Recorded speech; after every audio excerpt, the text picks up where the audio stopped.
चौथी चीज जो मोहब्बत में और रिश्ते और ताल्लुकात में जहर घोलने वाली है वो है बहुत ज्यादा उम्मीदें वाबस्ता कर लेना। देखिए, मायूसी उम्मीद के कोख से जन्म लेती है। आप एक आदमी से बहुत ज्यादा एक्सपेक्टेशन जब बढ़ा लेते हैं, आपकी उम्मीद के मेयार पर खरा नहीं उतरता, तो आप उससे बददिल हो जाते हैं, उससे मायूस हो जाते हैं।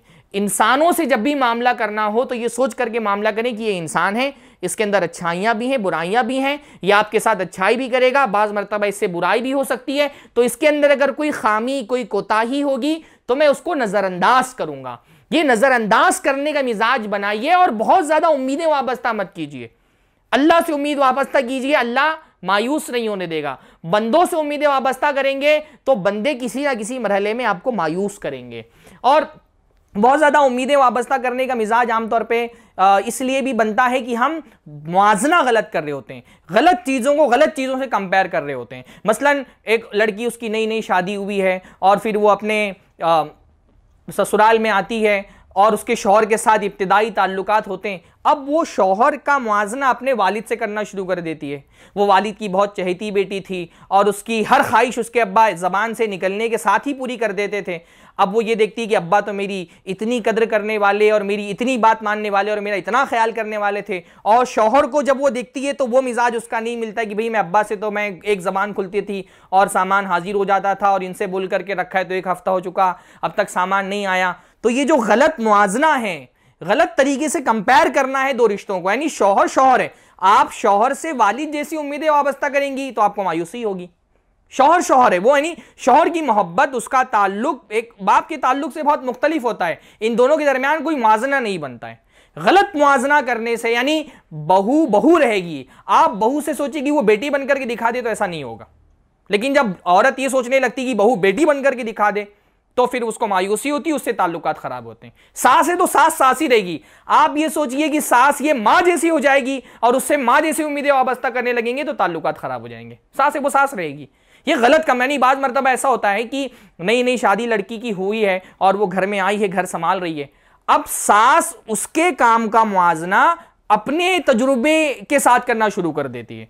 यानी वो ये सोचती कि मैं तो घर इतने अच्छे से संभालती थी और मेरी बहू आई है और उसके अंदर वो खूबियां और वो गुण नहीं हैं जो मेरे अंदर पाए जाते थे। तो भाई आपने 40, 50, 60 साल की ज़िंदगी गुजार दी है घर संभालने में, आपके पास तजुर्बा है, आपके पास 40-50 साल का तजुर्बा है, एक्सपीरियंस है, और वो लड़की नई नवेली, खास तौर पे शहरों में कॉलेज हुआ और कॉलेज खत्म हुआ, शादी हो गई, अब वो नई नवेली, अभी उसको घर संभालने का कोई तजुर्बा नहीं है। तो आप अपनी तजुर्बे वाली ज़िंदगी और अपनी तजुर्बाकार शख्सियत से एक नौसिखिया और नई नवेली दुल्हन का मुआवजा करेंगे तो आपको मायूसी होगी।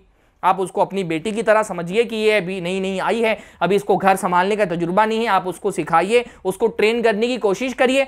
लेकिन गलत तरीके से जब मुआवजा करते हैं तो ताल्लुकात खराब हो जाते हैं। सास है सास सास रहेगी, बहू है बहू बहू रहेगी, दामाद दामाद रहेगा, वो बेटा नहीं बन सकता है। हाँ, बाज़ मरतबा दामाद बेटे बन जाते हैं, यानी क्योंकि हमारे यहाँ सूरत हाल जहेज़ के हवाले से ये है कि हम दूध पिलाने से लेकर के तालीम दिलाने तक 1-1 रुपया वसूल कर लेते हैं ससुराल वालों से, तो बाज़ मरतबा फिर बेटा भी उनका हो जाता है। यानी पेमेंट क्योंकि ससुराल वालों ने पूरा किया है तो सामान को भी उनको पूरा देना होता है। हमारे यहाँ लोग शिकायत करते हैं कि अरे बेटा तो ससुराल वालों का हो गया, सास ससुर का हो गया, तो सास ससुर ने पेमेंट पूरी की है तो सामान भी पूरा ले रहे हैं।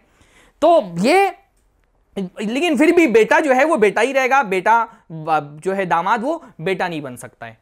इसी तरह से 5वीं चीज़ जो ताल्लुकात को ख़राब करने वाली और मोहब्बत में जहर घोलने वाली है वो है तकब्बुर। मुतकब्बिर आदमी अपने गिर्द में गुरूर का एक ऐसा हिसार कायम कर देता है कि वो खुद दूसरों को अपने करीब नहीं आने देता। तकब्बुर का मतलब ही होता है कि एक आदमी दूसरों को हकीर समझने लगे। तो हमारे माशरे में ये बहुत मिजाज ऐसे लोगों का होता है जिनके पास थोड़ा सा इल्म आ गया या थोड़ी सी उनकी शोहरत हो गई या कोई बड़ा ओहदा मिल गया या थोड़ा सा माल आ गया तो वो दूसरे लोगों को हकीर समझने लगते हैं। हत्ता कि लोगों के सलाम का जवाब देना वो अपनी शान के खिलाफ समझने लगते हैं। तो ये मिजाज नहीं होना चाहिए। मुतकब्बिर आदमी अकेला और तन्हा रह जाता है, उसका किसी से फिर रिश्ता नहीं बन पाता। अब एक ज़माने में तो उसको तकब्बुर की वजह से शायद ताल्लुकात के रिश्तों की ज़रूरत भी महसूस ना होती हो, लेकिन जैसे जैसे उम्र ढलती है ज़िंदगी में किसी न किसी मरहले में आदमी को रिश्तों की, मोहब्बतों की, ताल्लुकात की ज़रूरत महसूस होती है। और जब ज़रूरत एक मुतकब्बिर आदमी को महसूस होती है तो पता चलता है उसने तो किसी से ताल्लुकात ही नहीं बनाए, उसने तो अपने गिर्द में एक हिसार कायम करके रखा था और उस हिसार की वजह से कोई उसके करीब ही नहीं आया। तो तकब्बुर ये रिश्तों को खराब करने वाला, ताल्लुकात को तोड़ने वाला और मोहब्बत में जहर घोलने वाला सामान है। तो ये 5 चीज़ें थी जिनकी मैंने निशानदेही की। सबसे पहली चीज़ है हसद, जो रिश्तों को ख़राब करने वाली है। दूसरी चीज़ है बदज़बानी, जो रिश्तों को ख़राब करने वाली है। तीसरी चीज़ है झगड़ा लगाने वाले लोग, जो रिश्तों को ख़राब करते हैं। चौथी चीज़ है बहुत ज़्यादा उम्मीदें वाबस्ता कर लेना, ओवर एक्सपेक्टेशन। और पाँचवीं चीज़ है तकब्बुर। अल्लाह ताला हम सबको हर तरह की बुराइयों से महफूज रखे। अक़ूलु क़ौली हाज़ा व अस्तग़फ़िरुल्लाह ली व लकुम व लिसाइरिल मुस्लिमीन वस्तग़फ़िरूहु इन्नहु गफ़ूरुर रहीम। वस्सलामु अलैकुम व रहमतुल्लाहि।